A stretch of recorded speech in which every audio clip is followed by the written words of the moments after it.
Kan Muhammad, teret teret teret, hai umat Islam, teret teret. Mengapa kau Tuhankan Muhammad? Wah, gimana sampean kok? Jadi janganlah Anda mempertuhan anaknya Aminah. Dia sudah meninggal. Janganlah kalian minta-mintakan lagi kepada dia sesuatu. Muhammadku, Muhammadku, dengarlah seruanku. Gimana? Emang dia sih bisa mendengar? Ya benar, ya benar. Karena saya sudah 13 tahun belajar agama Islam. Ketika saya 13 tahun belajar agama Islam, kesimpulannya adalah setiap orang yang mempelajari agama Islam pasti akan meninggalkannya. Apa bang? Masalah apa ini? Anda nonton saya sudah berapa lama bang? Sudah ya lumayan lama bang. Berapa lama? Mungkin ada 1 bulan yang 1 bulan, ya. Yang ingin saya tanyakan kepada Anda, atau yang ingin Anda utarakan selama Anda sebulan nonton saya itu apa begitu? Apakah Anda setuju dengan saya? Ataukah Anda tidak setuju? Ataukah Anda justru malah mengiyakan bahwa memang ya Muhammad itu segala yang buruk-buruk menempel padanya? Atau gimana? Silakan. Maksudnya gimana itu bang? Bang, Muhammad itu hidupnya dari mana sih? Dia menafkahi hidupnya dari mana? Dari berdagang. Berdagang sejak dia jadi nabi maksud saya. Betul, yang Anda katakan itu betul. Sebelum dia jadi nabi. Sebelum dia jadi nabi kan dia bukan siapa-siapa. Dia tidak punya kedudukan di tengah-tengah umat muslim kan? Betul nggak? Nah, setelah dia jadi nabi, baru dia punya kedudukan di tengah-tengah umat muslim. Nah, yang kita bahas nih Muhammad setelah jadi nabi, Bang. Setelah dia jadi nabi, dia menafkahi dirinya, istri-istrinya. Itu dari mana? Dari ya bekerja bang. Kerja dari mana? Bang, Muhammad itu menafkahi dirinya dari merampas. Gimana? Anda tidak tahu selama ini bahwa Muhammad itu seorang perampok? Kok bisa bang? Nah, bersungguh nekat yang Bang, selama jadi orang Islam pernah dengar ghanimah nggak? Ghanimah ya pernah. Apa itu ghanimah? Harta jarahan, rampasan. Harta jarahan atau rampasan. Untuk siapa itu harta rampasan? Untuk negara. Untuk bukan negara. Kan sejak kapan Muhammad punya negara?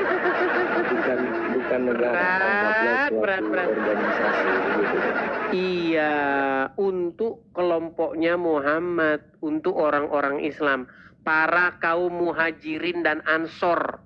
Dulu belum ada namanya orang Islam itu bang. Agama Islam itu, nama Islam itu baru muncul belakangan. Dulu orang-orang Muhammad itu mereka disebut sebagai kaum muhajirin. Orang-orang yang berhijrah bersama-sama dengan Muhammad karena diusir dari kampung halamannya. Makanya di dalam agama Islam itu, kalau kita lihat, kita baca orang diusir bang. Oke, apakah Muhammad pergi dari Mekah? Pergi dari Mekah. Ya, apa sebabnya dia pergi dari Mekah? Untuk memperluas ajaran-ajaran tauhid itu. Bukan, dia diusir dari Mekah karena orang-orang Mekah itu berbeda pandangan, berbeda haluan. Iya, karena Muhammad memerintahkan untuk menyembah Tuhannya di Bani Israel sana. Itu pertama, Muhammad tuh orangnya pertama seperti itu. Dia ingin memindahkan kiblat. Dulu kiblatnya itu adalah di Ka'bah. Dulu kiblatnya orang-orang Mekah itu di Ka'bah. Mereka di situ menyembah berhala. Lalu Muhammad bilang, Tidak benar ini, kiblatnya ke sana, ke Baitul Maqdis. Tahu? Kiblatnya Ya. orang Islam yang pertama di mana? Di Mekah itu kata sampean itu. Yang pertama kali, Bang. Sebelum di Mekah apa? Di Ka'bah. Baitul Maqdis baru. Nah, Baitul Maqdis. Baitul Maqdis itu di mana? Yerusalem di Palestina. Yerusalem. Jadi Muhammad mengajak menyembah ke arah Yerusalem. Makanya dia diusir dia dari Mekah itu. Dia pergilah dari Mekah ke Madinah. Nah, di Madinah dia berjumpa dengan orang-orang Wahyudi, berjumpa dengan orang-orang Nasrani. Tidak dianggap dia sebagai nabi. Nah, ketika orang-orang Yahudi dan orang-orang Nasrani menganggap dia nabi-nabian, bukan nabi, dianggap dia itu nabi-nabian. Ketika dianggap nabi-nabian, sakit hatilah Muhammad. Akhirnya apa? Muhammad dengan kaum Muhajirin dan kaum Ansor itu memindahkan lagi kiblatnya. Nampaknya tidak ada harapan kita menggait ya, mencari dukungan dari Yahudi dan Nasrani. Kita pindahkan saja kiblat kita, pindahin lagi ke Ka'bah. Tapi Ka'bahnya diserang dulu pada peristiwa Fathul Makkah. Nah, setelah Ka'bah dibersihkan, baru akhirnya dijadiin kiblat lagi. Iya, dari penyembah berhala ke penyembah berhala. Begitu. Cuman dulu berhalanya banyak. Dulu ada 360 berhala di situ. Dan sekarang tinggal satu, namanya Hajar Aswad. Gitu, Bang. Itu sejarahnya. Makanya belajar agama Islam, Bang. Coba, ketika orang Islam naik haji, bener nggak mereka tangannya begini nih? Labbaik Allahumma labbaik, betul nggak? Saya belum pernah jadi, Bang. Ya kan nggak perlu harus jadi ke sana biar tahu. Tidak perlu kita harus ke sana supaya tahu, nggak perlu. Tapi tahukah Anda bahwa mereka mengucapkan gitu, labbaik Allahumma labbaik? Tahu. Apa arti labbaik Allahumma labbaik? Menurut Abang apa itu? Anda saya tanya kok, kalau tidak tahu bilang tidak tahu. Tidak tahu, itulah Anda sebab Anda masih Islam. Baik. Arti labbaik Allahumma labbaik itu artinya adalah kami memenuhi panggilanmu wahai Allah. Jadi sambil mengginikan tangan ke arah Hajar Aswad, kalian mengucapkan kami memenuhi panggilanmu. Panggilannya siapa? Ya panggilannya itu. Hajar Aswad itu. Makanya kalian cium-cium dia. Kalian cium-cium itu. Kami memenuhi panggilanmu. Panggilan siapa? Panggilan dari Allah. Nah, sangat diduga keras. Sangat diduga keras bahwa Allah itu adalah Hajar Aswad. Ada hadisnya bahwa Hajar Aswad adalah tangannya Allah. Hajar Aswad itu adalah tangannya Allah. Anda tahu? Tidak tahu, kata siapa? Tidak tahu, kata Muhammad. Muhammad yang bilang. Mau saya tunjukkan hadis-hadisnya bahwa Hajar Aswad itu tangannya Allah. Iya. Baik, kita akan tampilkan hadisnya ya. Baik, kita tampilkan hadisnya. Baik ya, sabar. Kita akan tampilkan hadisnya.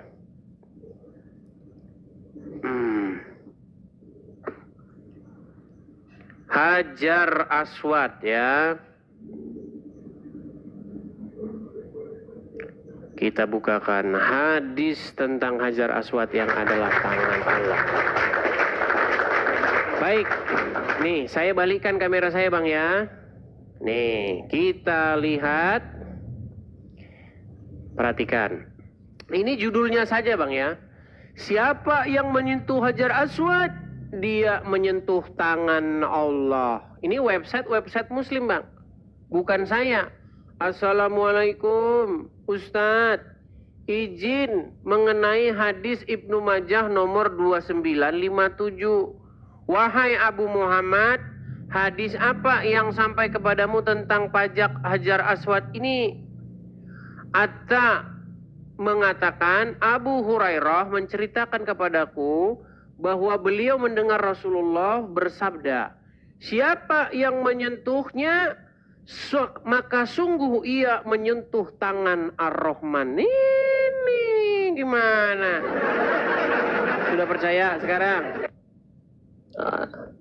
Itu masalah bahasa saja itu, Pak. Bahasa saja.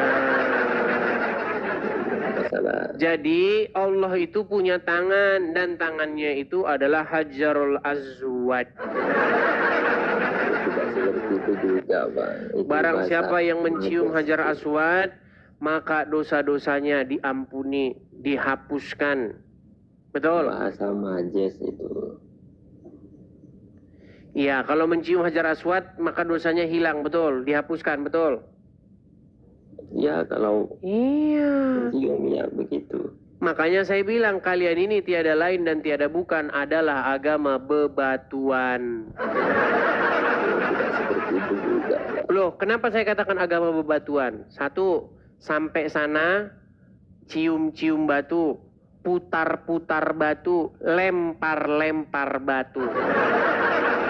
Abang tahu, Bang, tahu lempar jumroh? Tahu lempar jumroh nggak? Simbol.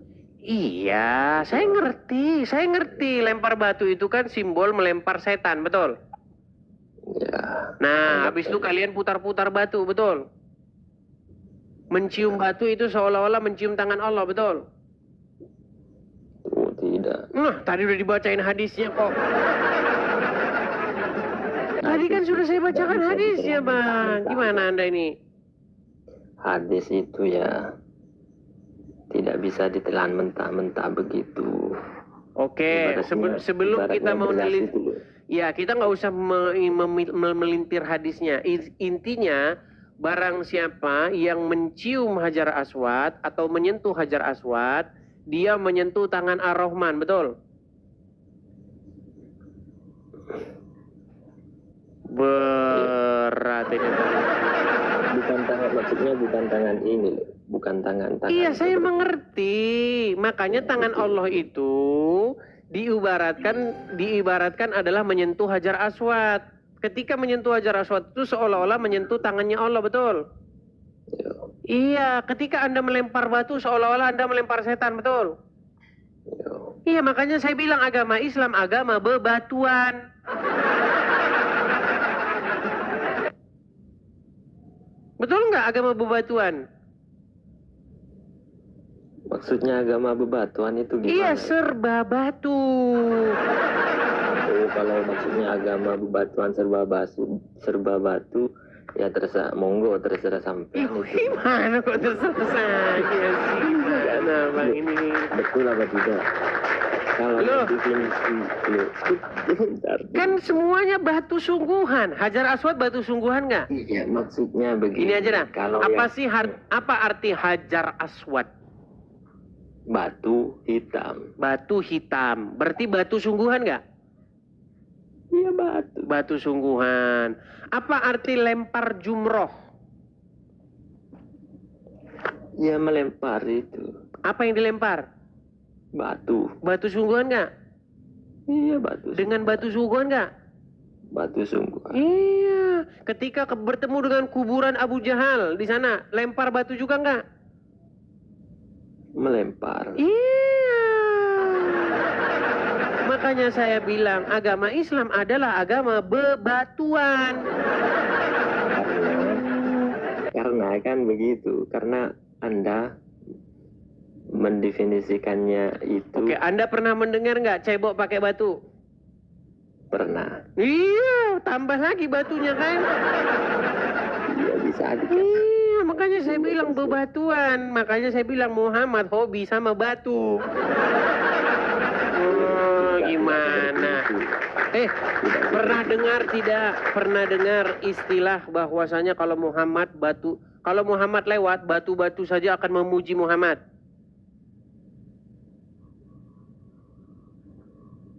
pohon. Kalau yang saya Iya, pernah dengar itu pohon-pohon, ada- daun-daun, batu-batu memuji Muhammad. Iya. Nah. Bahkan bukan cuma Muhammad. Gimana? Memintakan ampunan kepada kita semua, seluruh alam. Seluruh alam semesta akan memuji Muhammad, betul?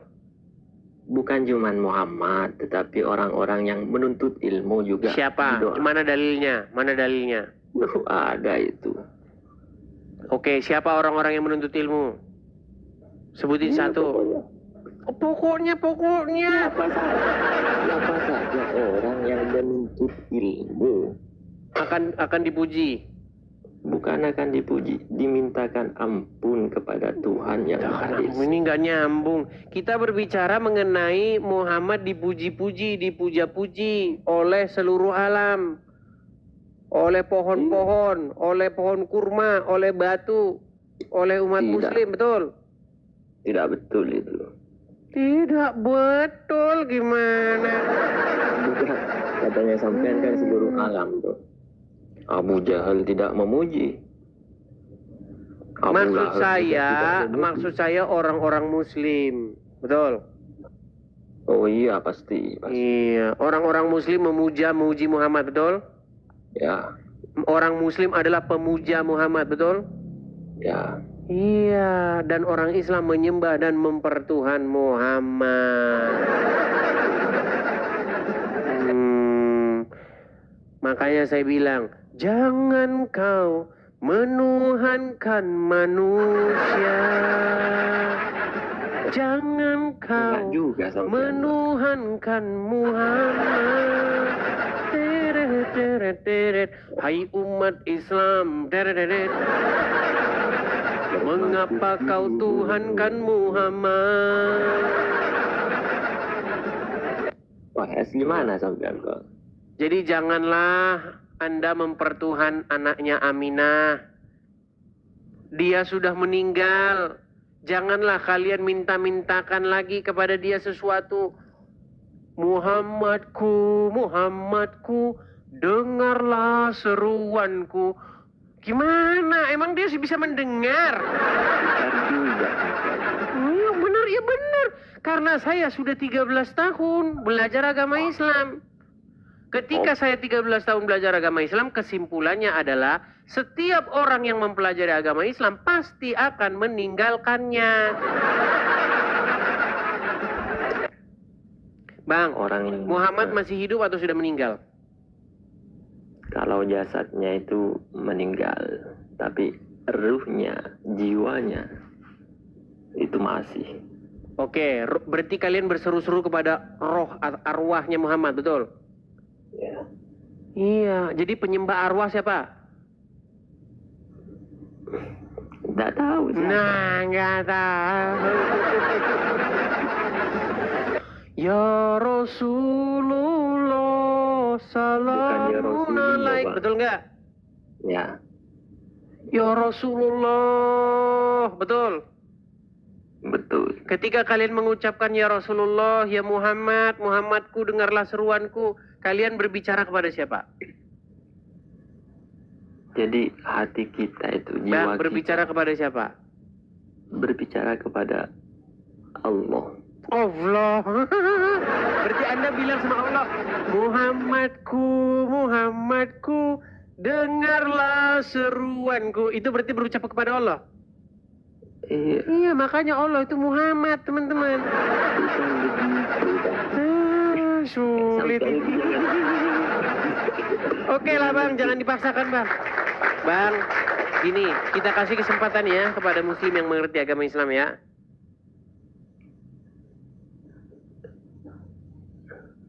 Atau Anda siap mau meninggalkan agama Islam? karena Bang, nyaman. percayalah kepada saya Bang, kalian Begini, itu Bang. memuja Kalau masalah agama, muji Bang, manusia begini, yang Bang. namanya Muhammad. Bang. Padahal Muhammad saja itu untuk dikatakan manusia yang normal saja tidak bisa. Bang, Loh, Begini, gimana Anda ini? Bang, begini. Bang, apa Maaf, yang mau Anda contoh dari Muhammad coba? Coba, Kebaikan Muhammad apa yang mau Anda contoh dari Muhammad? mengajarkan apa? Apa yang Muhammad ajarkan? Mengajarkan kebaikan-kebaikan. Apa? Contohnya apa? Contohnya, kalau dari bangun pagi ya, kita dianjurkan untuk bangun pagi itu langsung untuk mengingat Tuhan yang Maha Kuasa. Mengingat apa dari mengingat itu yang didapatkan? Loh, kan kita pergi Gimana caranya mengingat? wudhu. Wudhu Oke, itu ketika Anda berwudu ambil air, betul? ambil air, betul. Kemudian Anda beristinsar, tahu beristinsar? Ah, itu kan masalah-masalah. Memasukkan air ke hidung, Iya, menghirupnya. maksudnya itu masalah-masalah yang Iya, itu cara mengingat Allah itu begitu. Ambil air, serut 3 kali, bukan begitu. begitu, Bang. Sebentar, saya tanya dulu. Tahu nggak? Anda ketika wudu mengambil air nggak? Ambil air. Oke, Anda masukkan tidak ke lubang hidung? Itu sunnah, Bang. Anjuran Ya. itu kalau Kenapa? untuk Kenapa dimasukkan ke lubang hidung? Untuk membersihkan kotoran itu. Salah. Untuk membersihkan tempat tidur setan. Jadi salah. Karena setan tidur di situ bermalam di lubang hidung. Yang dimaksud setan itu mungkin adalah kuman-kuman begitu, Bang. Kuman-kuman kok setan. Makin berat, saudara-saudara.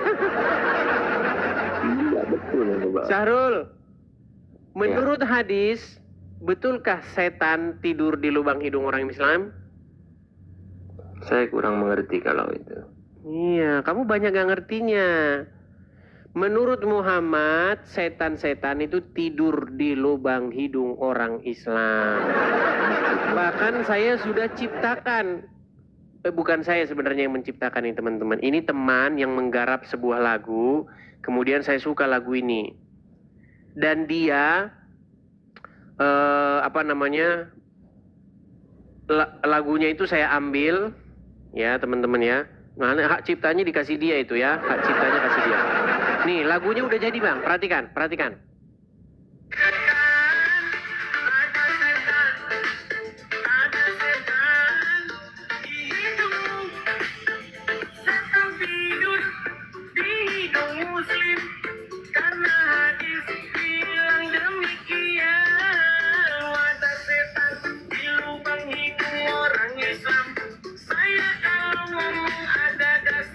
Jadi begini, Bang. Kita ini mau diskusi apa mau gimana? Mau salah-salahan atau kita mau hidup bergantinya? Memfitnah. Sungguh Anda nekat yang nyata. Coba sekarang saya tanya, apakah lagu saya tadi itu mengandung fitnah? Kalau memang ada landasannya, Ada, Bang. ya sih, Saya udah tidak berani memfitnah agama Islam. Kalau saya memfitnah agama Islam, nanti saya dilempar dari Monas, dari atas. Makanya saya kalau ngomong pakai data. Menurut Muhammad, setan itu tidur di lubang hidung orang Islam. Makanya orang Islam tuh kalau ngambil air wudhu, dibersihkan itu lubang hidungnya. Sekarang begini, Bang. Tapi walaupun dibersihkan, besok balik lagi ke situ. Tidur lagi. Dibersihkan lagi. Tidur lagi di situ. Bang Edis, Bang Edis tahu yang dikatakan setan itu apa tidak? Bang, kita tidak membahas mengenai setan itu apa. Kita tidak membahas mengenai bentuk setan gimana. Kalau kata Muhammad, setan itu ada tanduknya. Dan dia makannya setan itu pakai tangan kiri. Minumnya pakai tangan kiri. Apa makanan setan? Bekas-bekas tulang-tulang. Makanya kalau cebok jangan pakai tulang-tulang, karena itu masih makanan setan. Muhammad masih peduli dengan setan. Dia mengajak pengikutnya untuk tidak cebok pakai tulang, karena itu masih nanti makanan setan. Makanya saya bilang, Bang, makin Anda pelajari agama Islam, Bang, makin Anda menertawainya dan akan membuangnya ke tong sampah. Gimana Anda ini? Bang, kalau Anda mau sungguh-sungguh belajar agama Islam, nanti Anda akan mendapatkan hal-hal lucu-lucu. Setan makan pakai tangan kiri, minum pakai tangan kiri, betul? Betul? Ya. Iya. Kalau ada lalat terbang, tuh masuk ke gelas Anda. Tuk. Menurut Muhammad suruh diapain? Dianjurkan untuk dicelupkan. Dicelupkan, lalu diminum airnya, betul? Dibuang lalatnya, Bang. Iya, lalatnya dibuang, airnya Diminum. iya. Makanya kalian ini kalau ada lalat malah dimandiin di situ, celupin sekalian. Airnya diminum, makanya kalian minum air bekas mandian laler. Coba sekarang, menurut Muhammad air kencing onta itu bisa diminum nggak? Saya kurang paham itu. Kurang paham, Bang. Banyak orang pergi ke sana, ke Arab, ketika mereka umroh, mereka di sana wisata nyari-nyari kencing onta dan diminumin. Banyak videonya, Bang. Orang-orang Islam minumin. Salah paham. Bang, kencing onta. Waduh. Bentar, balik. Yang salah paham. Gimana? Orang-orang yang salah paham. Jadi menurut Anda, orang-orang yang banyak ini salah memahami mengenai kencing onta itu? Iya. Baik. Saya akan tunjukkan kepada Anda ya. Sebentar. Kita bahasnya yang sederhana-sederhana saja, teman-teman.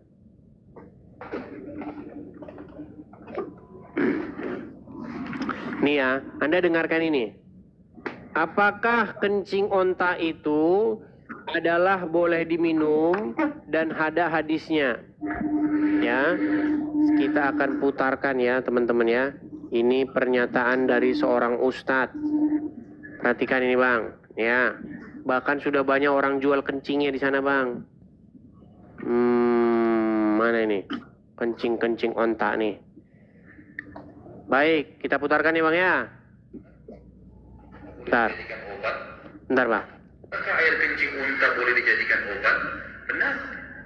Benar, hadisnya sahih. Riwayat Bukhari. Ya. Nabi SAW menyebutkan dalam hadis bahwasanya kencing unta itu ya boleh diminum.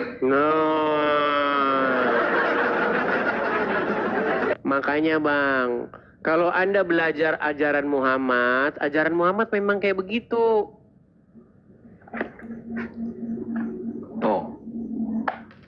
Orang-orang yang salah paham itu. Salah paham gimana? Oke lah, Bang, ya. Anda belajar dulu lagi. Oke? Siap ya? Nanti belajar yang banyak dulu, baru nanti naik ke sini lagi. Nanti banyak yang